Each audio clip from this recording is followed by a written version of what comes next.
Здравствуйте, уважаемые зрители! Представляем анонс четверговой толстушки Якутии. Итак, что вас ждет на страницах нашей газеты 19 мая? Бизнес на доверчивости. Доверчивые якутяне платят по 140 тысяч рублей за обычные виртуальные очки, которые на китайских сайтах можно приобрести за 7 тысяч рублей. Где в Якутии раскинула свои сети пирамида World Global. Об этом читайте в материале Ирины Мартыновой. Талантам надо помогать.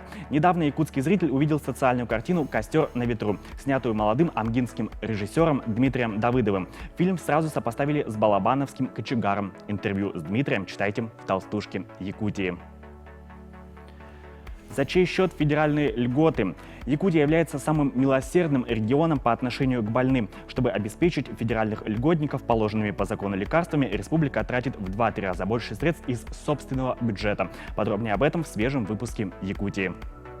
Помимо этого, в «Толстушке» будет много интересных материалов на самые разные темы. Читайте газету «Якутия».